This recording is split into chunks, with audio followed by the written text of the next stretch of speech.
ഇന്നത്തെ അറിയിപ്പുകൾ. ICL ഫിൻകോർപ്പിൻ്റെ ഏറ്റവും പുതിയ സെക്വേർഡ് റിഡീമബിൾ നോൺ കൺവേർട്ടബിൾ ഡിഞ്ചറുകളുടെ പബ്ലിക് ഇഷ്യൂ നവംബർ 17 ആരംഭിക്കും. 12.62% വരെ യഥാർത്ഥ ആദായം വാഗ്ദാനം ചെയ്യുന്ന ഈ NCD ഇഷ്യൂ ഫ്ലെക്സിബിൾ കാലാവധികൾ നേടുന്നവർക്ക് ആകർഷകവും സുരക്ഷിതവുമായ നിക്ഷേപാവസരമാണെന്ന് ICL Fincorp CMD advocate KG Anilkumar, whole time ഡയറക്ടറും CEOയുമായ ഉമാദേവി അനിൽകുമാർ എന്നിവർ വ്യക്തമാക്കി. പുതിയ NCD ഇഷ്യൂ നവംബർ 28 വരെ ഉണ്ടാകും. ഓരോ NCDയുടെയും മുഖവില 1000 രൂപയാണ്.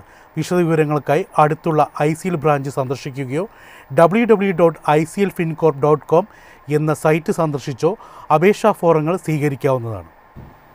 സംസ്ഥാന സർക്കാർ പ്രഖ്യാപിച്ച സ്ത്രീ സുരക്ഷാ പദ്ധതിയുടെ മാനദണ്ഡങ്ങൾ തീരുമാനിച്ചു. 35 മുതൽ 60 വയസ്സുവരെയുള്ള AAY/PHH വിഭാഗത്തിൽപ്പെട്ട സ്ത്രീകൾക്ക് പുതിയ പെൻഷൻ പദ്ധതിയിലേക്ക് അപേക്ഷ സമർപ്പിക്കാം. സംസ്ഥാന സർക്കാർ പുതിയതായി പ്രഖ്യാപിച്ച പദ്ധതിയാണ് സ്ത്രീ സുരക്ഷാ പദ്ധതി. ഇതുപ്രകാരം 35-നും 60-നും ഇടയിൽ പ്രായമുള്ള സ്ത്രീകൾക്ക് പ്രതിമാസം സർക്കാർ 1000 രൂപ വീതം നൽകും. പെൻഷൻ ലഭിക്കാനുള്ള അപേക്ഷ തദ്ദേശ സ്വയംഭരണ സ്ഥാപനങ്ങളിലെ സെക്രട്ടറിക്കാണ് നൽകേണ്ടത്. ക്ഷേമ പെൻഷൻ വിതരണം ചെയ്യുന്ന മാതൃകയിൽ സാമൂഹ്യ സുരക്ഷാ പെൻഷൻ കമ്പനി ഗുണഭോക്താക്കളുടെ അക്കൗണ്ടിലേക്ക് നേരിട്ട് പണം നൽകും. പ്രായം തെളിയിക്കുന്നതിന് ജനന certificate, school certificate, driving licence, passport തുടങ്ങിയ രേഖകൾ സമർപ്പിക്കാം. മറ്റു രേഖകളില്ലെങ്കിൽ ഡോക്ടറുടെ സർട്ടിഫിക്കറ്റ് ഉപയോഗിക്കാം. പുതിയ പദ്ധതി സംസ്ഥാനത്ത് ഏകദേശം 31.34 ലക്ഷം സ്ത്രീകൾക്ക് പ്രയോജനം ലഭിക്കുമെന്നാണ് കണക്കുകൂട്ടൽ. മുൻഗണനാ വിഭാഗത്തിലെ സ്ത്രീകൾക്കും അന്ത്യോദയ അന്നയോജനയിലെയും ട്രാൻസ് വനിതകൾക്കും അപേക്ഷിക്കാം.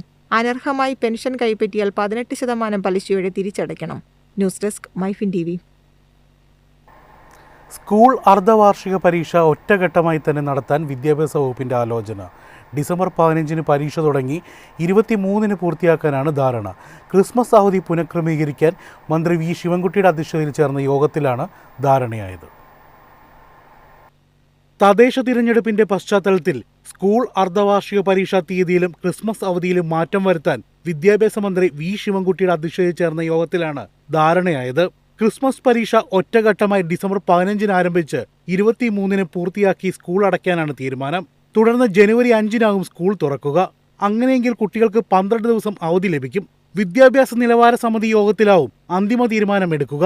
2025-26 വിദ്യാഭ്യാസ കലണ്ടർ പ്രകാരം ഡിസംബർ 11 മുതലാണ് രണ്ടാം പാദ വാർഷിക പരീക്ഷകൾ നടക്കാനിരുന്നത്. തദ്ദേശ തിരഞ്ഞെടുപ്പ് ഡിസംബർ 9, 11 തീയതികളിലും വോട്ടെണ്ണൽ 13 തീരുമാനിച്ചതോടെയാണ് പരീക്ഷാ ദിവസങ്ങൾ മാറുന്നത്. ക്രിസ്മസ് അവധിക്ക് മുമ്പും ശേഷവുമായി 2 ഘട്ടങ്ങളിലായി പരീക്ഷ നടത്താൻ ആലോചിച്ചിരുന്നു. എന്നാൽ ഇത് കുട്ടികളിൽ മാനസിക സമ്മർദ്ദത്തിന് ഇടയാക്കുമെന്ന് വിലയിരുത്തൽ മൂലമാണ് ഒറ്റഘട്ടമായി നടത്താൻ ധാരണയായത്. News desk Myfin TV. Kochi water metro ലിമിറ്റഡിൽ തൊഴിലവസരം.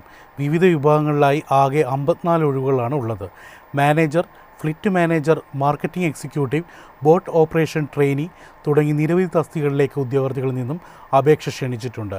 എഴുത്തു പരീക്ഷ, അഭിമുഖം തുടങ്ങിയവയുടെ അടിസ്ഥാനത്തിലാണ് നിയമനം. ഒഴിവുകളിലേക്ക് നവംബർ 20 വരെ ഓൺലൈനായി അപേക്ഷ നൽകാം.